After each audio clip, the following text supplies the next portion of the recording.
We are the tide from the north, we're brave and we're bold. Defeating our rivals never gets old. Making our way to the Big Sky Conference. Watch out, 'cause here comes the silver and gold. Whoa, whoa. This is Tubbs at the Club for the Vandals of Idaho. Welcome back, Tribe from the North Brave, and both to the official, unofficial podcast of your Idaho Vandals and the Vandal affiliate on the Big Sky Podcast Network. I'm your host, Chris Hammond, and joining me today, we have the professor, Brian Marcel from Office Hours. How the hell are you, Brian? Mostly doing well because we're talking Vandal football, which means that things are going fine. But I got to say, I'm reeling. I don't know if I'm going to get my Mountaineer minute this week. They lost to Oklahoma State, 24-3. That's right. Who is because Alex wasn't here. I even read about West Virginia on my own. That's how much I miss it. Yeah, well, and you just got it from the professor. Mr. Boatman is not joining us. He was spending Monday Night Football up in Pittsburgh, and I think maybe had one too many frosty friends to get on today. But good for Boatman getting to enjoy his Steelers because nobody else does. Running the show from the shadow, producer Dammer. How the hell are you, Dallas? I am fantastic. I spent the weekend going to my first ever Ducks game, and they won, and they celebrated the captain, the franchise leader in points, and brought out the previous leader. It was this huge ceremony, and then I watched the Rams get their teeth kicked in. I had great seats, but the game was miserable. So I'm back from California, re-energized and excited to finish off this season strong. I bet you just can't wait to finish unpacking all those boxes behind you. Hold on, Chris. Yeah, you can see how well this is going. Have you ever heard anyone say they're ready to finish something off strong with less conviction? Good point. Good catch. I was just like sitting there like, man, come back for vacation, unpacking boxes. Yikes. But good point, Brian. That's a good one. But you get this awesome, all-inspiring trip and flatter than flat. Well, I mean, to be fair, the Friday was great, the Saturday was great, the Sunday, SoFi Stadium is incredible, and then I literally watched the Rams shit their pants for a good 2.5 hours. So left with a pretty sour taste there. Hey, yeah, well, good news is Around the Bar, brought to you by Hughes River Expedition. Dallas, you did not get to make the Southern Utah review because you were busy watching your Ducks. But is there anything you want to kind of touch on from the Southern Utah review before we start previewing the Montana State Bobcats? And I know for a fact Dallas did pay attention. He did his own deep dive to make sure he was ready for this spot right here. My deep dive is I don't think we spent enough time on Roschon Johnson. I think that was about half of the show, but I think it should have been more like all of the show. That was incredible. That's all I've got to say. I went back and watched the first half of the game, skimmed through the second, and it was just inspiring. That guy, it was cool to see him finally healthy and put up a all-time great performance. Yeah, and it was kind of cool, too, just talking about Vandals being awesome, right? Like, Elijah Penny giving him a plug for his 6 touchdowns, going like, hey, he broke my record. You know, it's just cool to see guys like that in the NFL. Elijah still playing fullback for the New York Football Giants, so cool to see that he's still in tune with the Vandal program and, you know, shouting out guys. That's what helps build this program and probably a little bit to what keeps us getting fantastic recruiting classes and people that want to play here, despite some on-the-field struggles. But speaking of on the field, possibly not struggles, we have the Montana State Bobcats. So right now, if we had a little trophy, which we don't, I still have this stupid Halloween vulture. I can probably give that as a trophy. To best away fan base, the cake right now is going to UC Davis. But I got a feeling Montana State's going to come strong. They're an active fan base. They're ranked number 3 in the stats poll right now. Fan base really on the rise. I could see us getting a lot of Montana State new listeners. So welcome to you, Bobcats fans. Welcome to Tubbs at the Club. It's better than the Rock and R Bar. It's better than Spectators. You got to come to the Corner Club next time you're in Moscow, and I will stand by every one of those comments. But we have the Bobcats today, coming off a huge win against, what was Eastern ranked? Like 6? 4. Weren't they all the way up to like 4? Let's call them top 5. top 5. I think it was Montana State at 5, Eastern at 4. Impressive win in Cheney. Somehow giving Cheney, I keep calling him Cheney, Eastern Washington, their first like back-to-back home losses since like 2009 or something ridiculous like that. So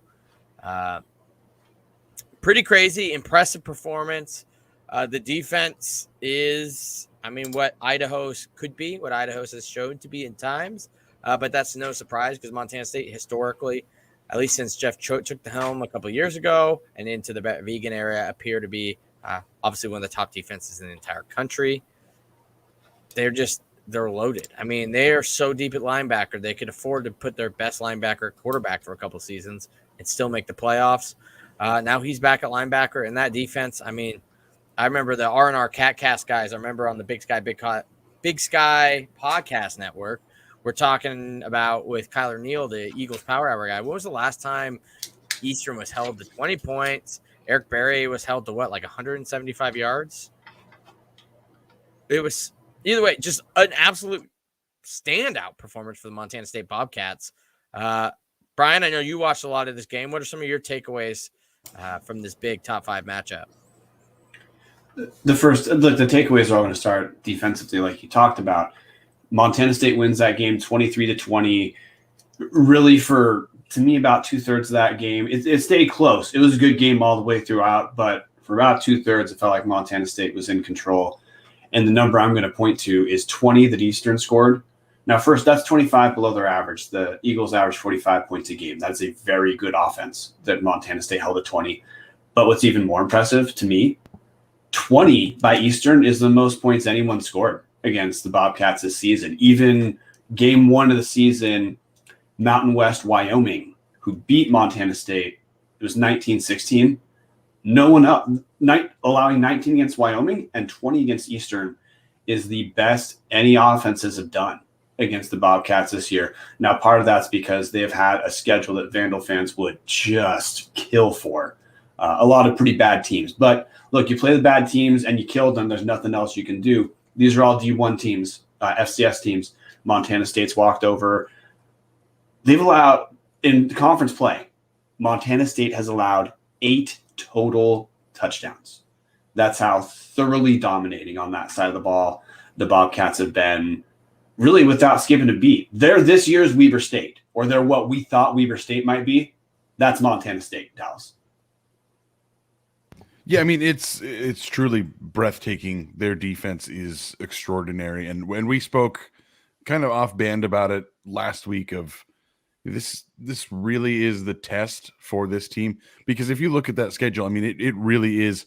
For those audio listeners, they started with Wyoming, then played Drake, San Diego, Portland State, Northern Colorado, Cal Poly, Weber State, Idaho State. Outside of Weber State and Portland State, even, I guess, those are cakewalk games that we couldn't really get a full feel for this team. And then to go put a 23-20 drubbing on Eastern. I mean, it's 23-20 is a close game, but Eastern, like you said, Brian, scoring 45 points a game, only putting up 20 points is truly breathtaking, especially being in Cheney.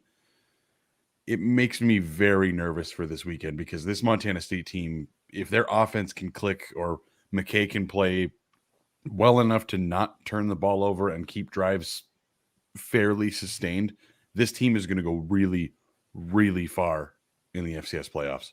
Yeah. And to put it in terms to kind of solidify exactly, echo what these two have said and put it in terms that Dallas is more familiar with, it felt like Eastern was on skates this whole game.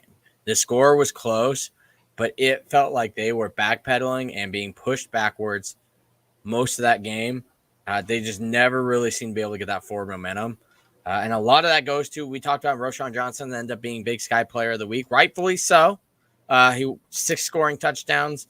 I think they said it's also ties the most by any Big Sky player that's not a quarterback ever. So like probably Cooper Kupp. I don't even know, but that's 6 touchdowns by one player that's not a quarterback.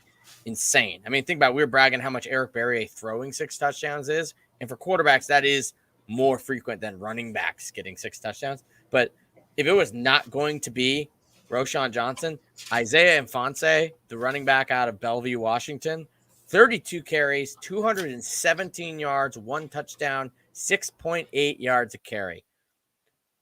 Aaron Best talked about it at the beginning of the season. We talked about it when we had our Eastern preview about our keys to beating Eastern was we were going to have to out-physical them, and Aaron Best said they struggle with physical teams. Montana State did not hide it. They did end up throwing the ball 30 times, so it's not like they were just doing like North Dakota State and just saying we're running down the A gap, try to stop us, like that they did to Eastern in the second half of the playoffs in the spring. But they knew the formula. Montana State knew it and knew that maybe nobody really had the run game to test them other than Idaho. But even with Idaho, you know, we were doing like our weird quarterback thing and just couldn't ever get it going. We fell behind early. But otherwise, like, you know, they got a depleted Weber State running back field. They got a depleted Montana. So Eastern hadn't been tested with the run. And Isaiah Infante proved that, while Eastern has made some huge strides defensively, a team that has that ability to physical on the line is still going to be a problem for them. Let's break it into how this is going to preview for Idaho. The one thing Idaho has going for it is I don't expect Isaiah Infante to get 217 yards because you are looking at Eastern Washington is the 10th rated rushing defense in the Big Sky. Idaho is 6th. So I'm not saying we'll be able to stop them, but I don't think we give up 217 yards to Isaiah Infante. I think we put up a much better performance than Eastern Washington does in that in that regard. But then again, Matt McKay is still able to throw for 253 yards, not necessarily known as a super arid out quarterback for the Montana State Bobcats. Able to put 250 up. I mean, our secondary has showed me nothing to say that he's not going to be able to have 330-ish yards and maybe 3 touchdowns. And then you're not going to stop a guy like Infante. It's just limiting the damage. So it's going to be interesting. Idaho's defense. I mean, it's time to put up or shut up, baby. You've got a team that is not historically or recently a strong offensive team. Make this a drag-it-out brawl. I'm not sure if we're going to be able to do it. Brian? No. Well, I mean, Infante, like you said, is where Montana State's offense begins. Not always ends, but Infante easily is the only player in the league on the offensive side of the ball making a case other than Eric Berrier for Offensive Player of the Year. And Eric Berrier is going to win. But Infante having an incredible year. Leads the league in rushing, 142 yards per game in conference, 6 yards per carry, 6 touchdowns.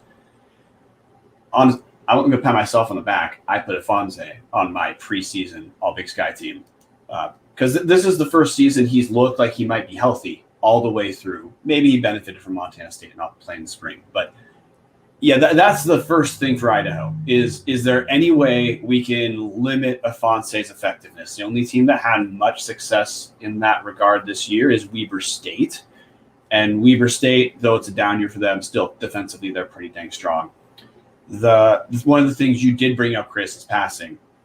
Matt McKay from Montana State, transfer quarterback from North Carolina State, started out the year relatively strong, but it was against the easy teams on the schedule. They're in the harder part of the schedule. He's production-wise, he's around league average right now, 188 yards per game.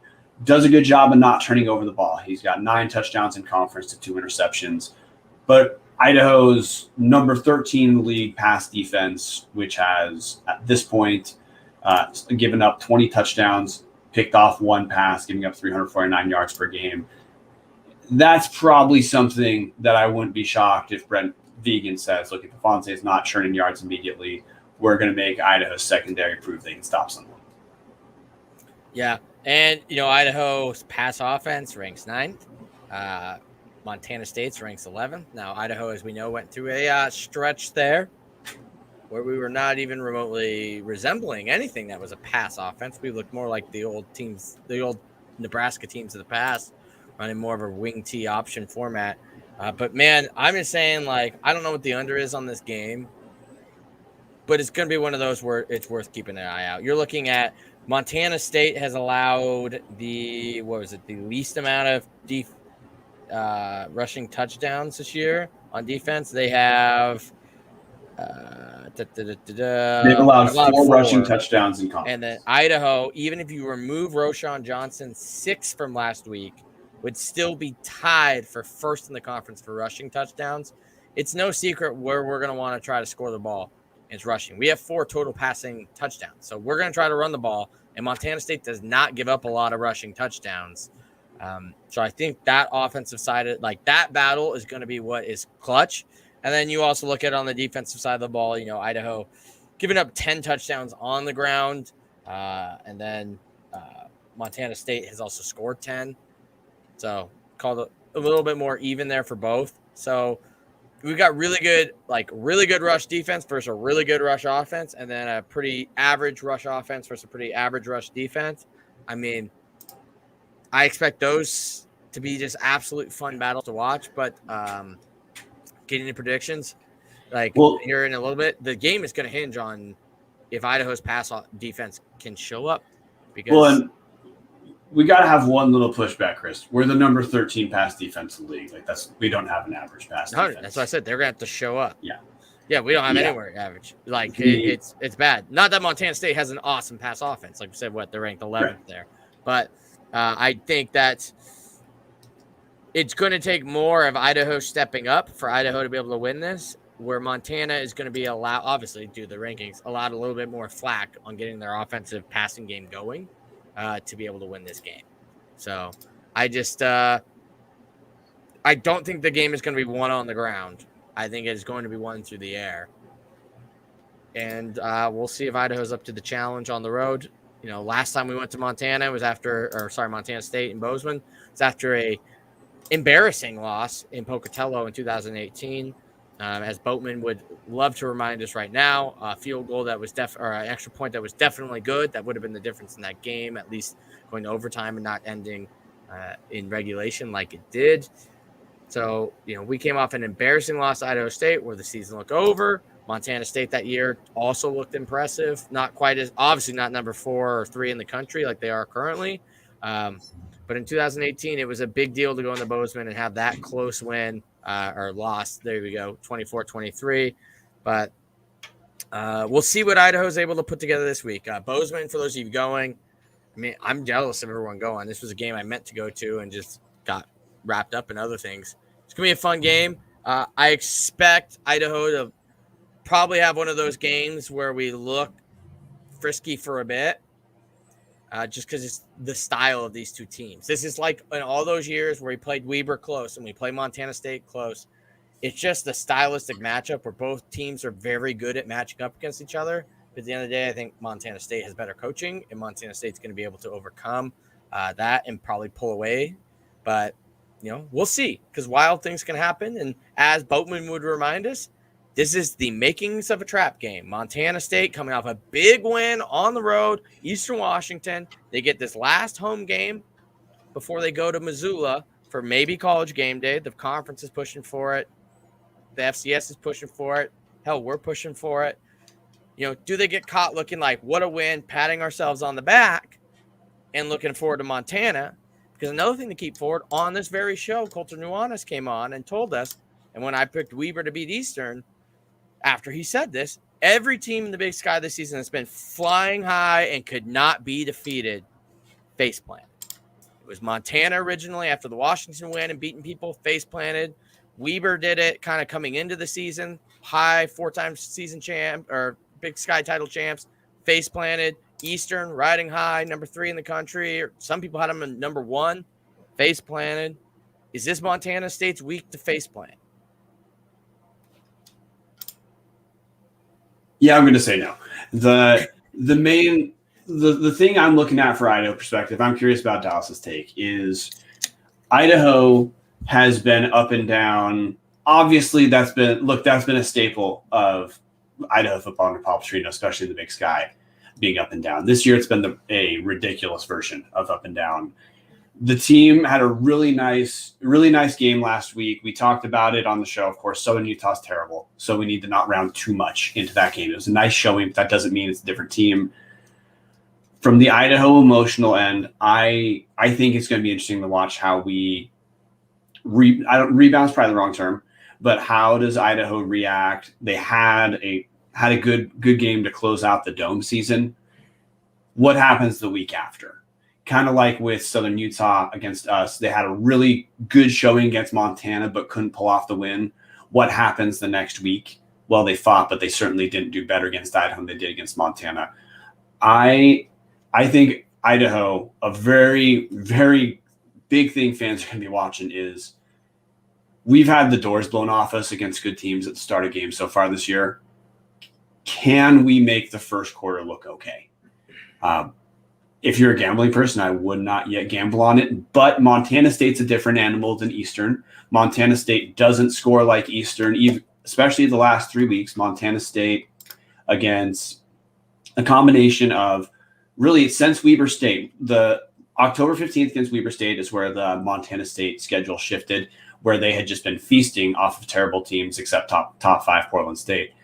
Since Weber State, Montana State scored 13 at Weber, 27 versus Idaho State at home, then 23 against Eastern. And though that was an impressive overall showing for the Cats, Chris, 23 is not necessarily that much. So this could be a matchup that at least the final score looks better, but it's going to be important for Idaho to actually keep this team out of the end zone. Because even though we talked about Afonso as being a great rusher, as Montana State being a ball control team, this team has the number 2 receiver in the league in conference, Lance McCutcheon.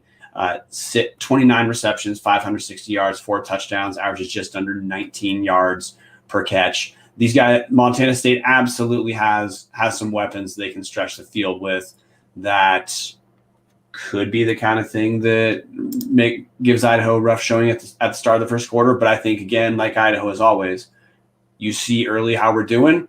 That's probably how the game's going to go. Yeah.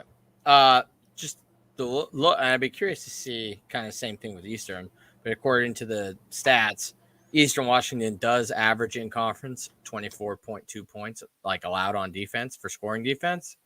So that is technically they're scoring as much as an average team would against Eastern Washington.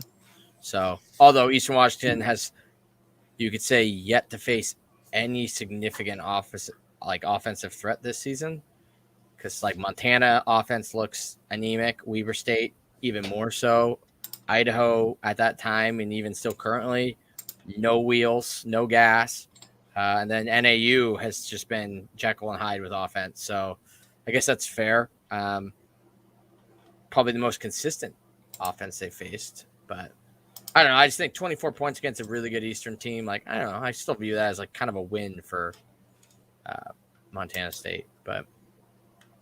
Oh yeah, I don't mean it as a put down. Like I don't mean it's put down, Chris. I mean it's just Montana State isn't a team when they've played the not terrible part of the conference. They win their games convincingly. You can tell they're in control. Yeah, then they smoke UNC like by 40 points. Yeah, but against the better teams in conference, again, they're still winning, but they're not winning 45-7. Yeah. It's the type of games where if you just look at the box score, you might think it's closer, but if you watch the game like the Eastern game, it's pretty obvious who's in control. Dallas, you've been on the sideline for a while. What are you paying attention for in this game as far as Montana State-Idaho matchup?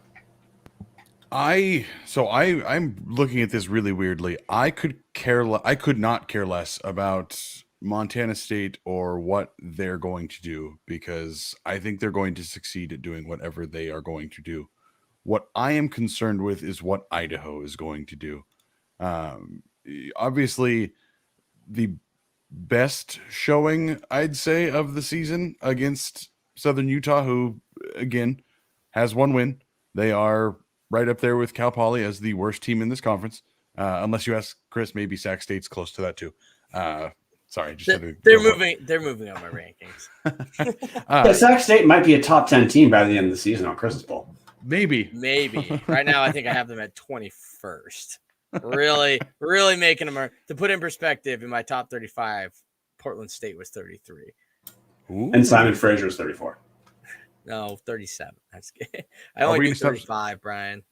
Can we start saying top 33 Portland State? I will. Top 33 Portland State.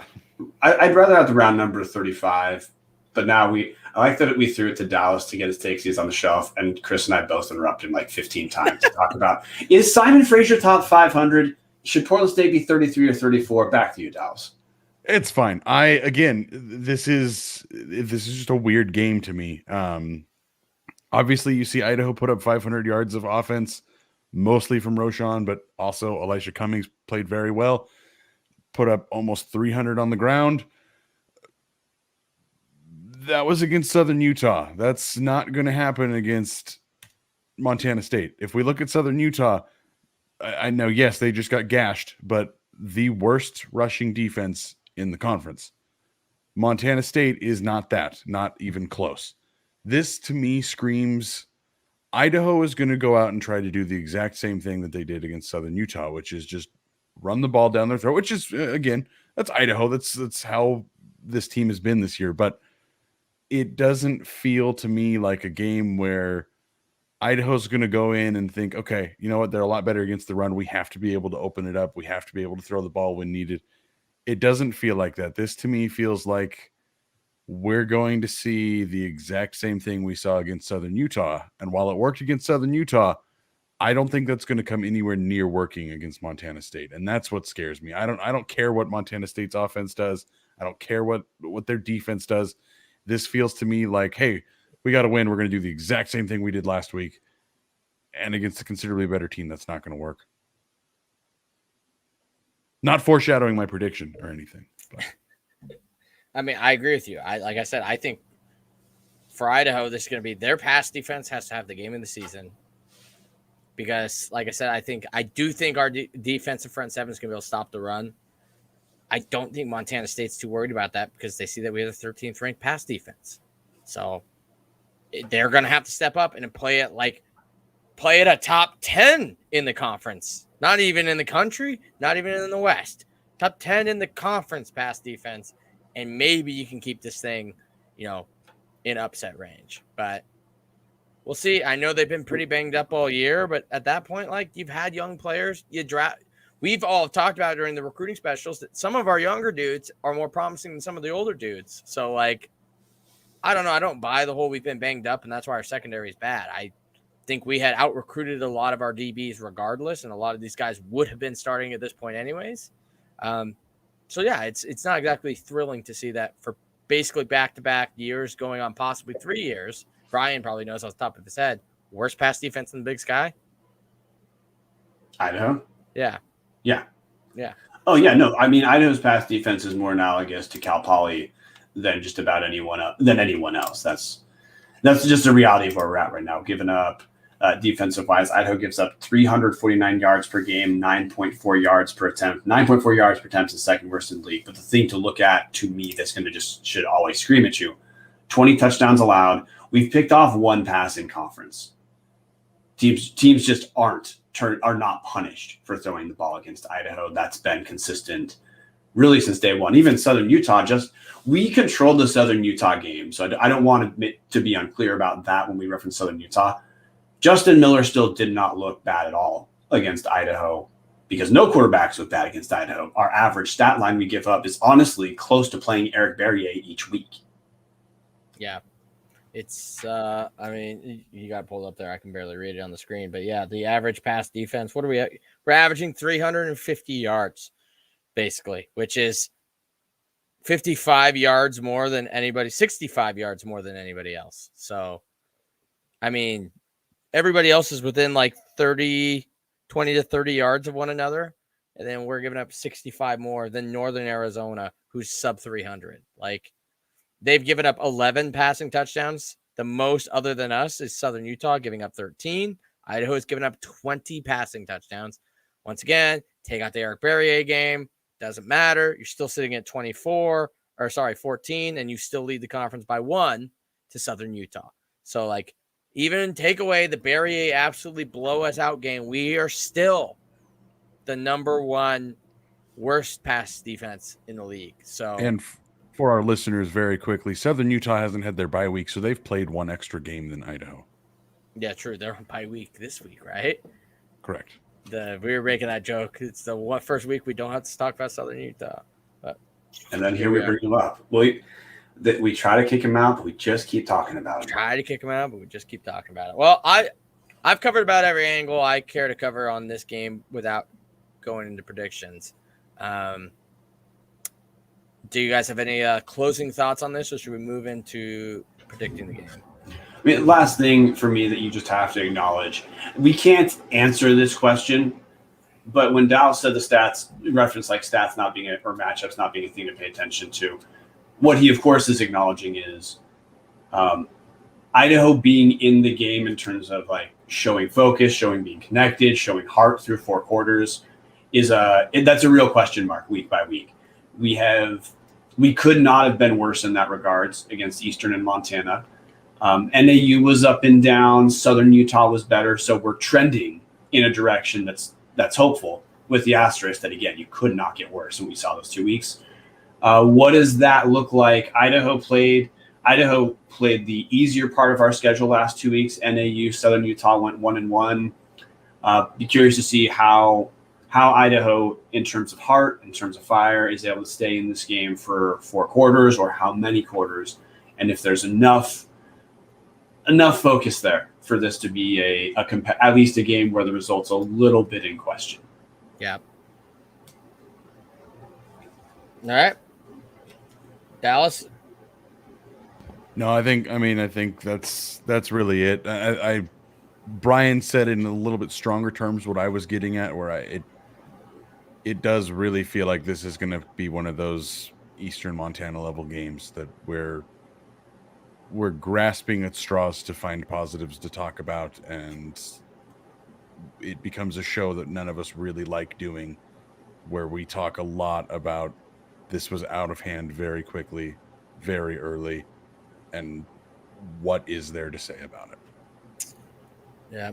All right. Well, then let's get into this.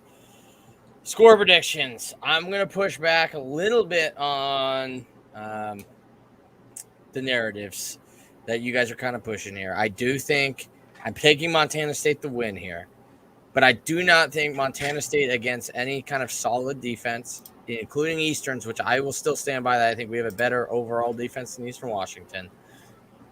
They aren't putting up those 40, 30 points. They're putting up against the Northern Colorados, the Idaho States of the world.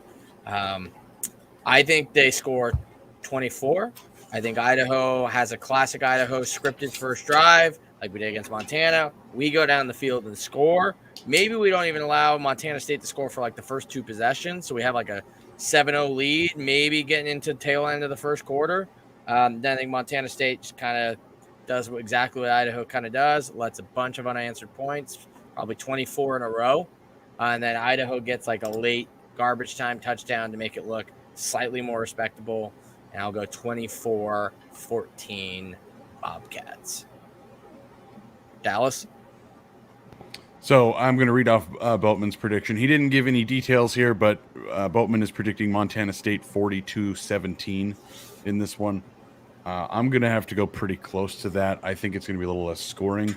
I'm going to say 28-7 Montana State, but that 7 does not feel like any point of this game was competitive. Do you think it's like kind of like what I said, like maybe like how classic would that be? It's a scripted first drive. We put 7 points and then like 3 and outs.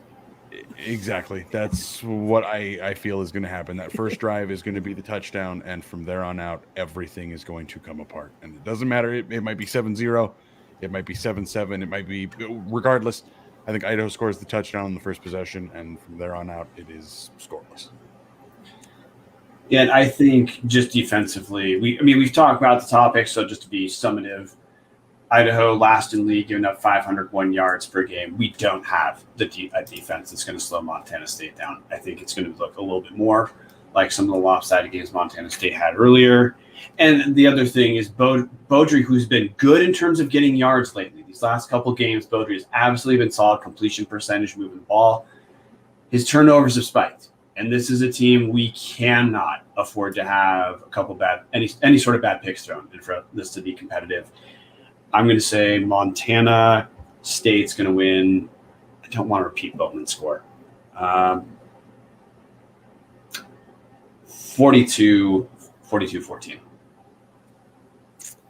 Yikes. All right, that was our score predictions. Could be brought to you by you, so let us know if you guys want to sponsor score predictions.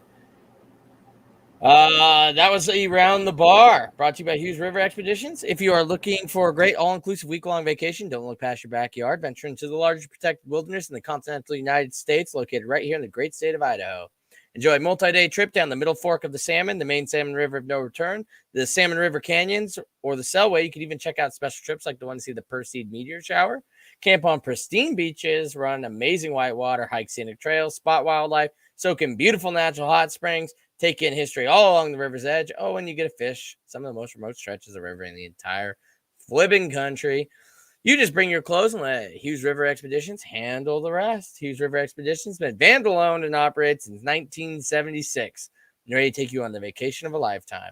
What are you waiting for? Find out what it's like to grab a paddle, catch dinner, and ride the bull all throughout the Gem State. Call them now at 800-262-1882 or check them out at hughesriver.com. Vandal-owned and operated since 1976. That means Hughes River Expedition has been around longer than Don Martson started coaching the Idaho Vandals. What was that? 1977, right? Martson a year older, I think, or a year younger than Hughes River Expedition as far as a Vandal. That is quite a run by the Hughes family, who on our last show I accidentally ad-libbed and said that Colin's been running it since 76, which is not possibly true. He was born in like 90. Yeah. He looks really good for almost pushing 50.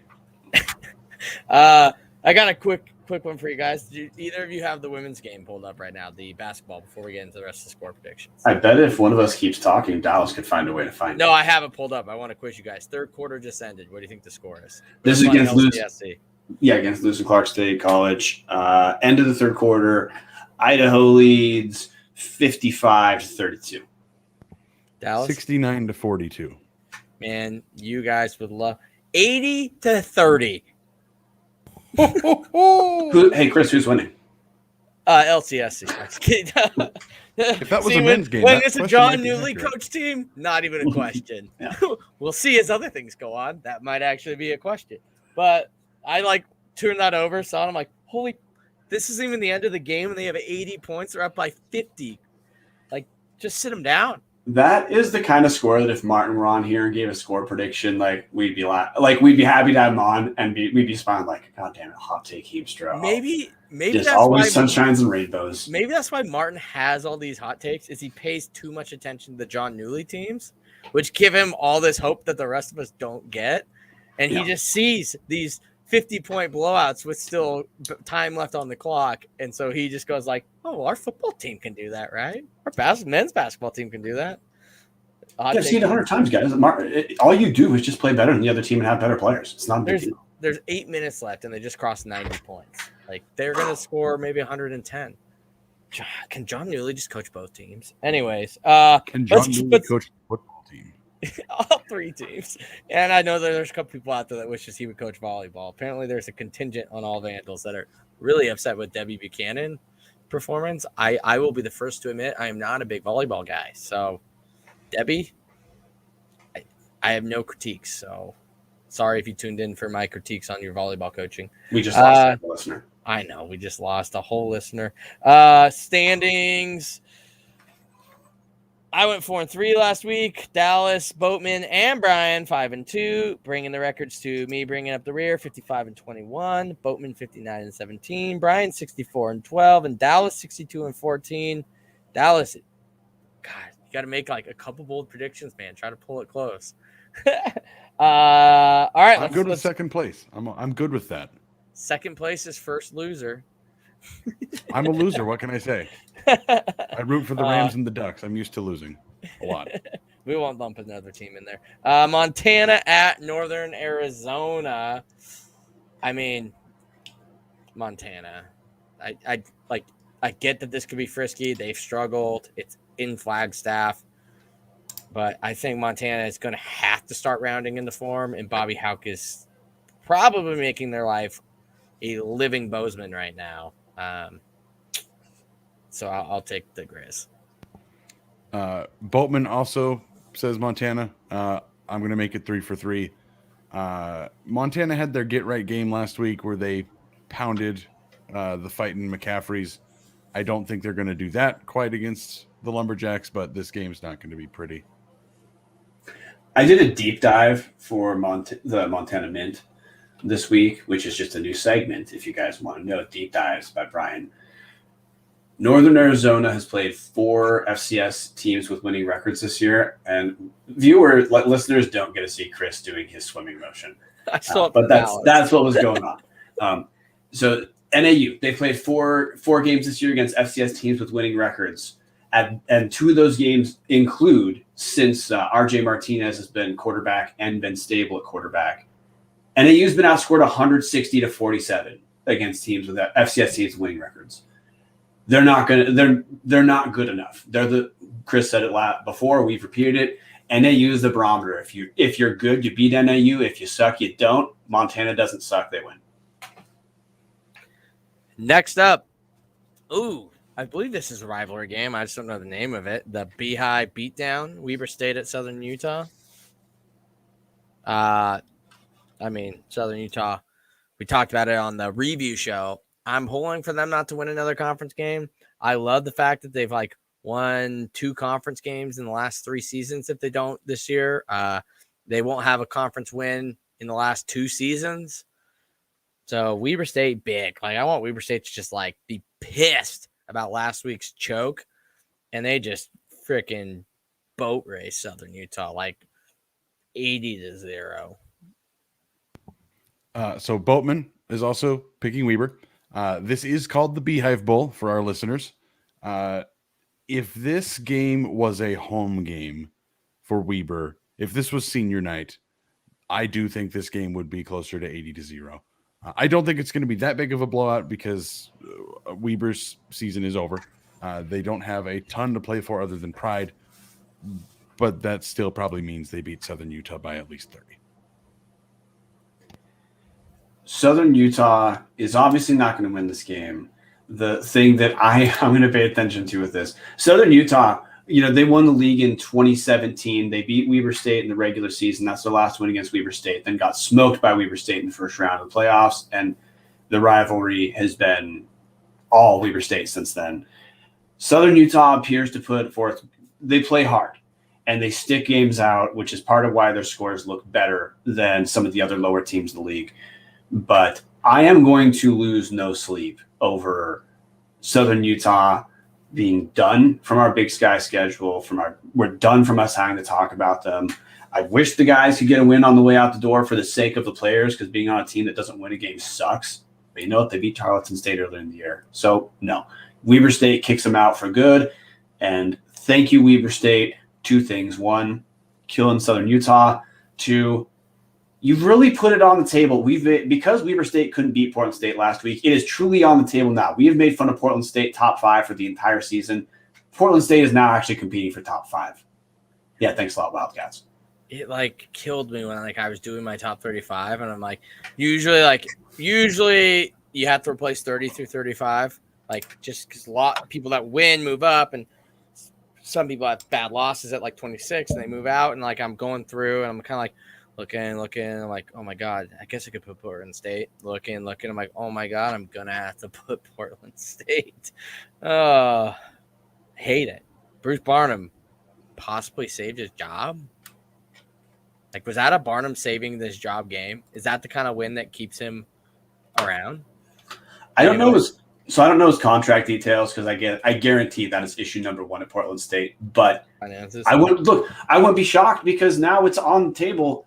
We have to talk about Portland State playoff implications, because if they win out, which they're not going to, but if they win out, you have to think they are not going to make the playoffs because it's only 6 wins because they didn't have an FCS out of conference win. But people are going to talk about, hey, should Portland State be in? Look at how they finished the season. So, quick question for you guys. Yes. Portland State went 5-4 this year, 4-2 in conference. Would you trade Bruce Barnum for Paul Petrino right now if it meant Barnum had the same contract Petrino is on and it extended, let's say it was 3 more years? No. I have no problem saying Bruce Barnum's clearly a better coach than Paul Petrino, but I would not trade because we are way closer to transition. Yeah, and 1, I don't think we should pay that kind of salary again, period. Definitely not transferring it to Barnum. Plus, there's some things we've heard about Barnum possibly being a little, I don't know, wild and wonky. Can you imagine if, I don't want to be rude here. How do I say this? He is around Rob Akey. Like he's Look, we're not about like no one's gonna quote unquote cancel Chris. You can just say he's fat Rob Akey. No one's upset. None of our listeners are gonna quit because you called Bruce Barnum fat Rob Akey. He's fat smiley Rob Akey. A lot of Dots pretzels. The reason I ask is because I don't know any Portland State fans of the 30 that there are in the world. So I truly don't know how hot his seat is. They're 5-4, 4-2. I feel like let's play a slightly different role. I feel like if Paul Petrino put up a year like this, it would be an extension year.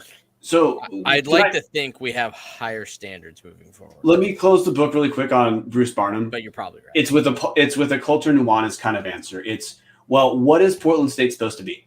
They're like the worst in terms of institutional support, like the least supported team in the league. Fact. Their fan base is terrible. Fact. Which isn't to make fun of them. They're a commuter school. The fan base is different at a commuter school. They don't even have their own practice facility. They don't play games in the city they occupy. But he has a team around 500. You call that a success story? And he's one of the best recruiters, top 5 classes all the time. Yeah, let's phrase it differently. If you're Idaho State, do you trade Fennessy straight up for Bruce Barnum? I'd say the jury's in. You'd have to. Yeah. I would just prefer to go on a really long vacation and wait for both contracts to be over. But then not have to deal with either. Is that possible? Chris, you have we have to get on the next game in a second. But Chris, you have been to Hillsborough games. You said they're not that bad. You know what? If Bruce Barnum was picking up my tab every time I went to a game, you're right, actually. Screw that. Yeah, Barnum can come coach. I would trade that contract if he picks up the tab every single day or every single home game. I'm in. You're a good point. I forgot that he picks up beer, puts saloon doors on his office, and loves Dots Pretzels. The pride of where? North Dakota. Sweet. I don't know. I would, let's just say whether it's in 2 days, 2 months, or 2 years, I think we have brighter coaching prospects on the horizon than either. So before we get to the game of the week, too, we have to tease listeners. We're not done talking about Portland State. We still have their game to pick. Next up, Idaho State at Cal Poly.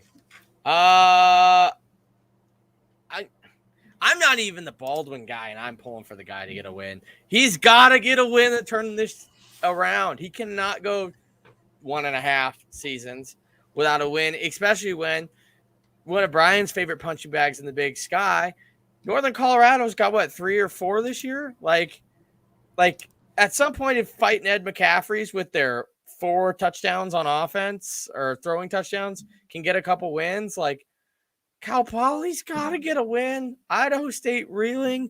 Fennessy in the news for wrong reasons. It's at Cal Poly. I think it's senior night. I'll take Poly. I keep getting burned by him. This is 3 straight weeks I've taken Poly. But you know what? Just there, I talked myself out of it and watch. This is going to be the week they get it. I'm going to take Fennessy and the Bengals. But if Poly wins, I'm glad I could support them winning by giving that Vandal Juju to the Idaho State Bengals. So Boatman is actually picking Poly. So I'm shocked that Chris did not hear. So we do have somebody picking Poly on the podcast. It is not senior night. Their senior night is Northern Arizona next week. I feel better about Idaho State. Realistically, if Cal Poly is going to win a game, it is this game. It is the best shot. Honestly, this is probably the best shot they have all season. Their conference schedule has been just as tough as Idaho's. They played Montana, Weber State, Montana State, UC Davis, top 5 Portland State, then Sac State. These 2 are the most winnable games on their schedule, with Idaho State being considerably worse than Northern Arizona. I cannot believe I'm going to do this. I'm picking the Bo Baldwins. Damn it. I really wanted to hammer how Cal Poly is averaging 10.7 points per game in conference, how Cal Poly has 10 total offensive scores on the season, as to why Idaho State's a runaway pick. Roshan Johnson almost beat that himself last week. Yes, that is how bad Cal Poly is offensively. But Idaho State's only averaging 16.8 points per game. However, in that 16.8, they've almost doubled the total scores from Cal Poly.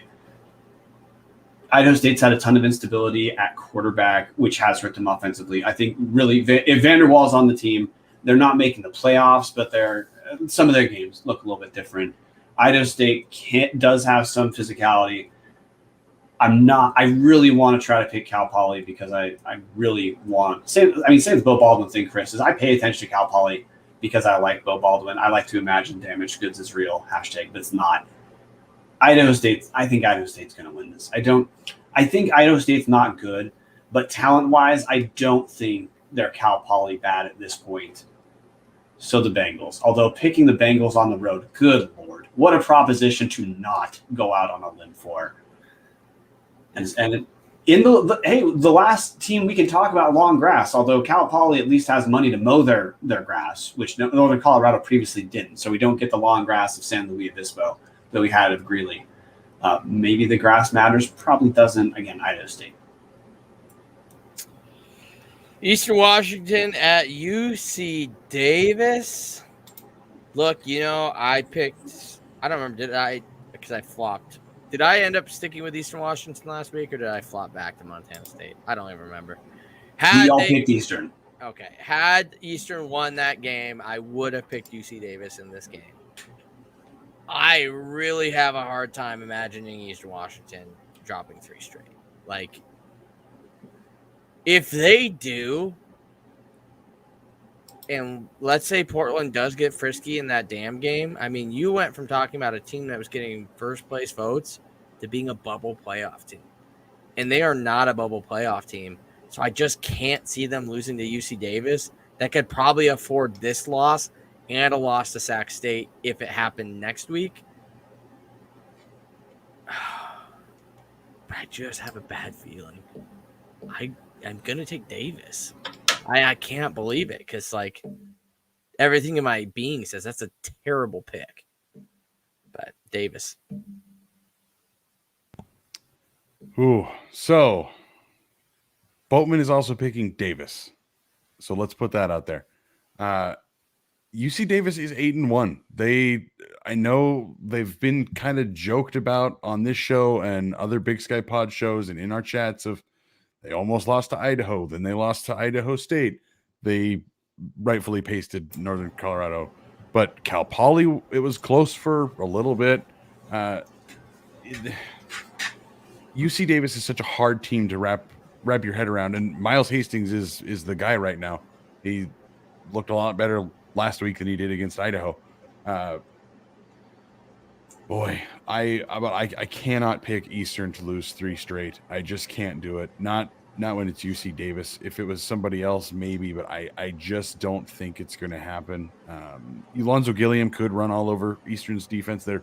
They have a worse rushing defense than Idaho. I will give you that, Chris. I don't know if I agree that Eastern's defense is worse than Idaho because the discrepancy in the passing game. But I mean, I that did sound like I meant significantly worse. I meant like they're probably like 5-6. I don't see Miles Hastings throwing the ball well enough for UC Davis to hang in this. I've got to go with Eastern. This is easy for me because I think we have given UC Davis way too much clout for beating a not very good Tulsa team week 1 and narrowly beating Weber State. Now, those are 2 good wins, of course, or at least okay wins. But I think this Weber State, this UC Davis team, is who they've been the past month, which is they barely beat Idaho at home. They lose to Idaho State. Yeah, they control Northern Colorado, but so does everyone who's not Southern Utah.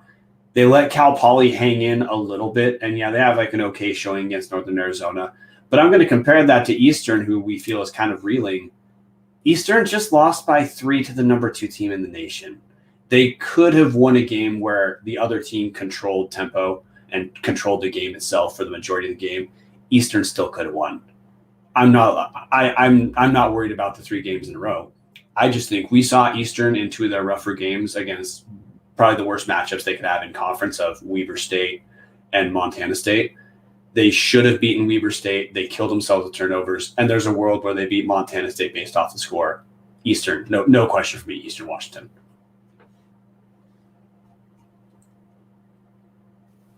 Are you discounting the fact that you just touched on it? They lost to the current number 3 team in the country. I believe UC Davis is the current number 4 team in the country. I think they're number 6. I think UC Davis is a good football team. I don't think that they're top 4 in the nation. I think they benefit from, like I talked about, clout from early wins, and then they've had the easiest schedule in the world and just not lost. While other teams like Montana, like Eastern Washington, have had to play real teams. I mean, it's a dynamic not so different from Sacramento State, Chris. If you keep winning games with a soft schedule while other teams play real teams and lose, because some people do the slot voting thing where you don't look at performance, you look at did they win or not, you're just going to rise in the polls. That's UC Davis. They're clearly not top 4 talent-wise. Would you take UC Davis, Chris, over any the top 3 Missouri Valley teams? I'd probably put them at 3, which is where they're ranked currently, behind South Dakota State and North Dakota State. Because let's see, you're looking at that. UNI, yikes. Perennial playoff team. Yeah. Southern Illinois. Oh, you're right. Southern Illinois. I think they're better than Missouri State. I don't know if they're better than Southern Illinois. I know that's confusing because Missouri State just beat Southern Illinois. The fact that you have to answer with a paragraph makes it clear that it's not clear that they'd even be top 3 in that one conference, let alone top 4 in the nation. But is that fair? The Missouri Valley is by far the best conference. Is any team in the Big Sky a top 2 team in that conference? I guess we'll see with Montana State, right? But, I mean, North Dakota State and South Dakota State are no slouches. It's hard to be that 3rd spot in the Missouri Valley. Well, no, you're right, but you just also made the case for Eastern just barely lost to the number 2 team in the nation. That's not 3. James Madison's 2. Good. Okay, they just my bad. They lost by 3 to the number 3 team in the nation.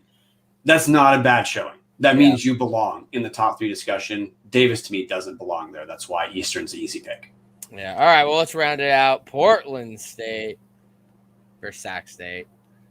If I keep the bad karma going, I want Cal Poly to get their first win, and I want Sacramento State to get that just gut-wrenching loss. I'll take the Hornets. Go Vikings. Well, this is going to be the week the top 5 Portland State solidifies top 5. My goodness. Chris is going with the reverse psychology here, apparently. Boatman picked Sac State. I'm picking Sac State. Sac State's had an easy schedule, but they've got a look-ahead game to UC Davis, I guess, but this team outclasses Portland State in almost every facet. Sac State. In case this does go sour, objective picking against what I want to have happen, next week I'm going to challenge myself since I'm guaranteed out of the pick'em standings. I'm going to try to go perfect 0-6. See if I can absolutely pick every game wrong instead of trying to pick every game right. But, all right, remind me of that next week. Sorry, Brian, I just filibustered you with this just bonkers idea. Portland State is 5-4 on the season, 4-2 in the Big Sky. Their losses are Montana State, which we just covered. That's not a bad loss. They lost to Idaho, homecoming for Idaho. Look, they were decimated first half against Idaho. And since then, Portland State has played Idaho State, Cal Poly, and the big win they had is Weber State. So, is Portland State for real? I still don't think so. I think they caught Weber on really a rough week, and that Weber team is not as good as we thought they were. They're not bad, but they're not as good as we thought. Sacramento State, this is a big deal for Sac State because even though they're undefeated in conference, 6-0 in conference, 7-2 on the season, they have one impressive win on the conference season at Montana, but Montana was also out very key guys on defensive side of the ball. I think this is going to be close. I'm so close to picking Portland State, but I really think Troy Taylor does us all a favor. Sac State gets the win. We can officially say when Portland State closes out the season with 2 consecutive losses, going 4-4, top 5 Portland State joke is still alive, all thanks to Troy Taylor, all thanks to Sac State showing they're at least okay this week. See, Chris is in a tough spot. Does he want top 5 Portland State to go away or be right about – or sorry, top 5 Portland State to stay around as a joke, or Sac State to actually prove that, like, they're not as good as everybody thinks they are? It's a tough week for Chris. Well, you guys thought Idaho, Montana State was going to tear me up inside. No, it is Portland State versus Sac State pulling at Chris's heartstrings for which thing he would rather have happen in his Big Sky football existence. Well, and Portland State, to me, like they're the perfect team to pay attention to be irritated about Idaho's season so far. Is Portland State? They have a couple more Big Sky games we wish we would have had. You know, the Cal Polys will get Idaho State. We both had Southern Utah. By the way, Portland State beat Southern Utah by 7. That's it. But if Portland State finishes something like 4-4 or 5-3 in if they finish 5-3 in conference, 4-4 is the worst they can finish. If they finish 5-3 in conference and Idaho goes 3-5 again, I don't know if we ever get to make fun of any other school. With Portland State finishing above 500, no, we can't. We're not. I am not going to say we live in a world that Portland State gets to finish above 500 in conference until it's actually happened. And then we can discuss that as like a secondary come apart on our season finale. I just like your attempt to make fun of Portland State was that they only beat Southern Utah by 7 instead of they lost Idaho. Well, you are absolutely correct. Except at one point we're getting boat raced by Idaho. That was the thing is it doesn't occur to me to make fun of Portland State for losing to Idaho because Idaho looked like a good football team in that first half against Portland State. That was not Portland State sucking. That was Idaho was better than them. Idaho was stronger defensively. Idaho was better offensively. Every facet of the game, ugly as hell second half. Yeah, but that's why it didn't occur to me. But Chris, you're right. That's what maybe you should point to about if Portland State's so good, maybe they not only beat Southern Utah by more than 7, they beat Idaho. Yep. All right. Well, that was our predictions. Time to go into closing the bar. Check us out at patreon.com/Tubs of the Club. If you want to support the show, get your tub token, club token, beer token, well token, whatever token you want to support us at. There's multiple levels between and multiple benefits for each. We have a really cool Discord that we kind of launched about a month ago that we've been like working through the kinks, have game day threads. It's less public, so you get a little bit more, I don't want to say candid. You get more candid takes. So if you just really want to see like Martin not have hot takes, that's the place it is. There's a mythical place where Martin is cynical. I'm just kidding. But the Wax Party Pants account? Yeah, sorry, the Wax Party Pants account. Speaking of Martin, probably live here shortly. The women's basketball game just wrapped up. If you're watching live on YouTube, if you're listening in podcast form, will probably already be out in existence. I am excited to hear Martin's analysis on why Idaho needs to be worried that Idaho's back at the bench was outscored by LCSC in the fourth quarter, 16-6. We have serious problems at the Idaho program when our last 12 players are not being able to beat LCSC as true freshmen. I want to hear all about it. I know you do too. So tune in to Martin's breakdown of the absolute slaughtering of the LCSC game to kick off and open up ICC Arena. And we've got the men's basketball tomorrow, or yesterday if you're listening. Don Verlin's going to be in the house, or Don Verlin, who knows, might be in the house. Don Martson, however, is going to be there. Brian Marceau is going to be there. Dallas, are you making the – no? All right, well. I unfortunately work until 6 o'clock, and there's no way out of that, so – yeah, 2-hour drive from my place to Moscow is just not in the cards. Yeah, well, I'm gonna try to watch it, so stay tuned for a post-game reaction. Maybe, no promises, unless Brian's committing. But I don't think you're committing. Not yet. I think producing in public again. Football season gets over, we'll probably roll into like regular basketball stuff immediately, but also. By the time football season ends, we're going to have enough of a sample size of basketball that we're not speculating on what we're talking about. We're one of those teams where conference play is the only thing that matters anyways. We're not getting an at-large bid. So yeah, the out of conference thing is more we're looking at is the talent better than it was last year. Early returns are yes, but we need to see that against D1 teams. Hard to not be. Yeah. Well, no, Chris, you're right. As the not basketball guy. No. Well, look, here's the thing. I'm trying to not like be making fun of the team before I've even seen them. I'm trying to give a new roster a clean slate. That's the first question for Vandal fans is like, look, it has to be better than last year. The early returns are that it's better than last year. So we didn't lose to a D2 or lower. No, and we had guys who look like they belong in D1 uniforms, which that is honestly a gigantic step up for us when you factor in that all of our guys we lost the program, only one, Scott Blakeney, landed at D1 place. The team looking like guys who deserve D1 scholarships is a big deal.